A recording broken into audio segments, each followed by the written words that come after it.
And so now, when we talk about linear transformations, Let's get into that. we'll stick to like the easiest linear transformations. In like our case, we're talking about vectors from R2 to R2.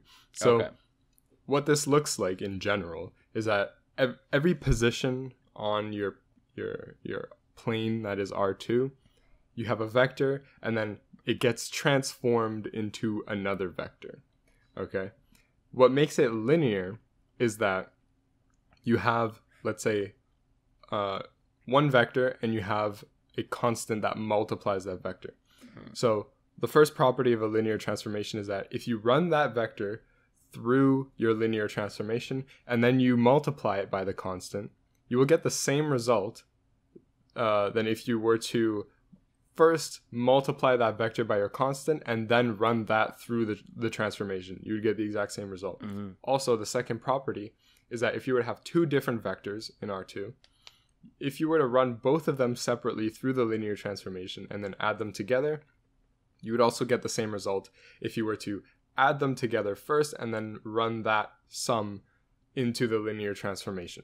And so that's what I mean by like linear means nice, because you can pull things apart, you can take the constants out and all that stuff, and it all works out in the end.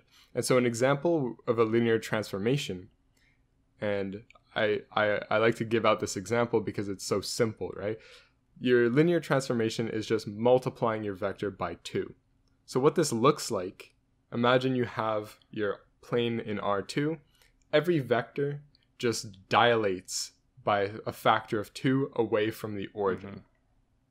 And so this is linear because, you can figure this out, I guess, on your own if you really want to. But, if you have a constant, you can add them together, stretch them, all that stuff, and it all works out to be linear. There are a lot of other examples of linear transformations, but as soon as you start messing around with like powers, logs, trig functions, exponentials, it very quickly becomes non-linear.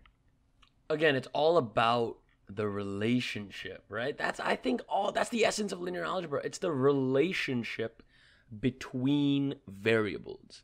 So if the relationship is conserved, as in it hasn't changed, so if y was proportional to x, and after you transform it, y is still proportional to x, and not x squared or x3 or xy or anything like that, then we say it's a linear transformation, right? Like the easiest way to understand it. I think you're mixed up a little bit. What? Because if y is proportional to x, that is the transformation, like that is the relationship, right? No, that is the relationship between the variables. I'm saying once we transform it, that relationship is unchanged.